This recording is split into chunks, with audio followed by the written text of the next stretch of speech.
Kalian lagi cari mouse yang harganya murah meriah, wireless, dan ya pasti no delay lah ya. Yuk simak videonya.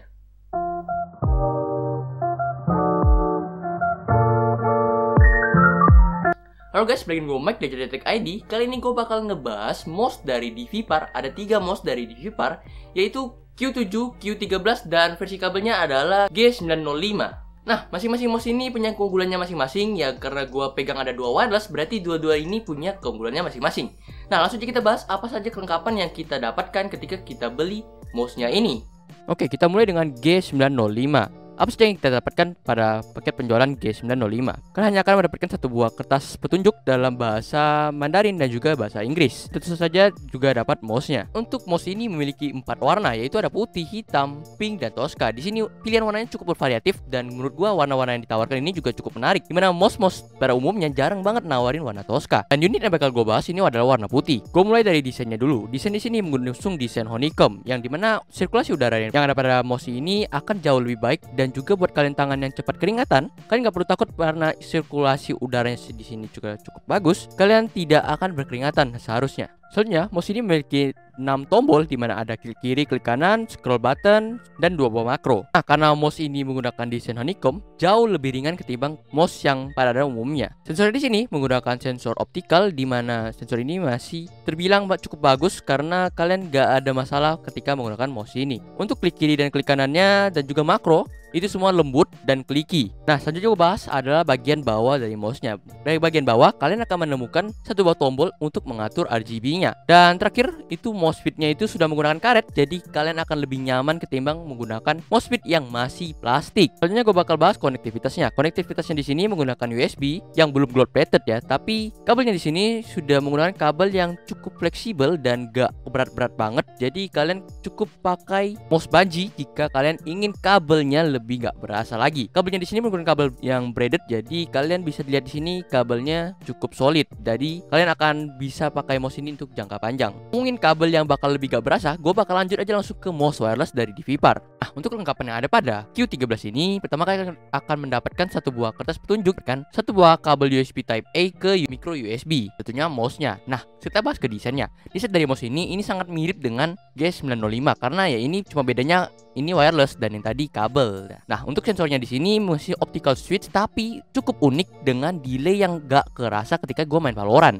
Minusnya di sini hanyalah kalian lu nggak bisa ngeflick karena pada saat kalian angkat mouse kalian, dia tuh udah boleh gak kebaca, dan pada saat kalian hentakan sensornya itu bakal ngawur kebacanya. Tapi ya overall menurut gua untuk mouse di angka 149.000 itu udah gokil banget. Dah harganya ini udah ke budget kalian harusnya, karena delaynya itu udah gak kerasa sama sekali. Dan untuk pilihan warnanya juga sama seperti G905, dan juga switch yang ada pada mouse-nya ini juga sama rasanya, klikinya juga sama rasanya, enak. Pokoknya harga segini tuh udah worth it banget untuk mouse wireless minim delay yang gak kerasa sama kita pun kalau ada delay di sini. Ngomongin kalau mouse wireless nih, pasti agak keunggulan pada mouse wireless. Nah, DVPAR ini ngasih fitur yang cukup menurut gua cukup bagus loh pada harganya. Karena mouse ini punya hemat daya, jadi ke sekitar 1-2 menit kalau kalian gak gunain, dia bakal matiin RGB-nya dan juga mouse-nya. Jadi kalian harus klik lagi untuk menyalakan mouse-nya ini. Nah, untuk pengecasannya di sini setelah gua tes itu sekitar 1-2 jam doang, dan kalau sudah full itu gak akan ada lampu warna merah. Jadi pada saat ngecas itu bakal warna merah indikatornya, dan kalau udah selesai ngecas dia bakal hilang warnanya. Dan ngomongin soal charging nih, karena dia memakai USB Type A ke micro USB, jadi mouse ini gak bakal bisa berfungsi ketika kalian cas mouse-nya ini. Dan terakhir di bagian bawah mouse-nya ini juga punya switch untuk kita atur dari mode eco hingga mode RGB. Jadi kita bisa nyalain dia tanpa RGB, dan penggunaan baterainya juga bakal lebih berkurang. Untuk receivernya disimpan di bagian bawah mouse-nya, dan menurut gue sih ini aman-aman aja, gak perlu ada yang perlu ditakutkan seperti bakal jatuh karena cukup erat sih disimpannya di situ. Dan ini mungkin hanya perasaan gua karena mouse ini wireless, jadi menurut gua sih bobotnya lebih berat sedikit ketimbang yang non wireless dari G905 berarti ya. Dan sisanya itu bakal sama seperti G905, bedanya di wirelessnya doang. Dan gue pengen bagiin sedikit info untuk DPI-nya. Di sini kalian kalau tab yang pertama itu ada di angka 1200, 1600, 2400, 6400, dan 7200. Dan ini stepnya itu sama seperti G905, jadi patokannya seperti ini.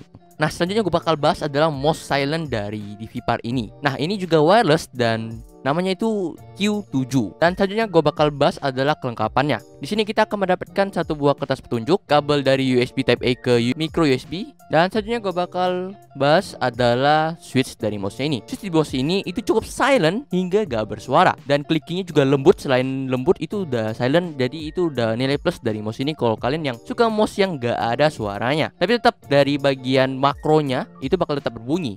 Dan di sini untuk mouse yang ini kita mendapatkan 7 tombol di mana kita bisa atur DPI-nya up and down. Dan soal warna dari mouse ini memiliki 4 warna. Di sini gua mendapatkan yang warna hitam. Di sini ada warna hitam, putih, pink dan juga grey, abu-abu. Dan untuk DPI-nya di sini maksimalnya hingga 4000. Dan selanjutnya gue bakal bahas adalah bagian bawah mouse-nya. Mouse-nya di bagian bawah kalian bisa lihat itu kita mendapatkan mouse pit yang sudah karet. Dan juga kita akan menemukan tombol untuk switch RGB-nya di sini dan juga tempat simpan USB receiver-nya. Ini merupakan nilai plus buat mouse ini karena sudah mempunyai mouse pit yang karet di angka under 100 ribuan. Nah, selanjutnya gue bakal bahas adalah sensor dari mouse-nya ini. Sensor dari mouse-nya ini menurut gua sih gak ada kerasa delay-nya, sama seperti mouse yang tadi Q13. Gue cukup terkejut dengan sensornya ini. Kenapa bisa optical sensor tapi gak ada kerasa delay pada saat gua main Valorant. Fitur lainnya dari mouse ini yaitu sama seperti yang tadi. Mouse ini akan mati ketika sudah 1 menit kita gak gerakkan, dan kita bisa menghidupkannya kembali ketika klik kiri atau klik kanan atau kita gerakkan. Dan sebenarnya untuk chargingnya di sini juga sama, kita nggak bisa gerakin mouse-nya pada saat charging. Dan bobot dari mouse-nya di sini menurut gue ini cukup ringan ketimbang yang Q13 tadi, karena ini ukurannya cukup kecil menuju sedang. Dan untuk kalian yang ngerasa desainnya ini sangat mengganggu, gue rasa sih dari desainnya ini nggak ada ganggu kayak kita megang mouse pada umumnya. Dan untuk kekurangan dari sensor mouse di sini sama juga seperti yang Q13, kita nggak bisa ngeflick pada mouse ini. Nah, kita masuk ke kesimpulannya. Di sini gue pengen bahas untuk mouse Q13-nya dulu.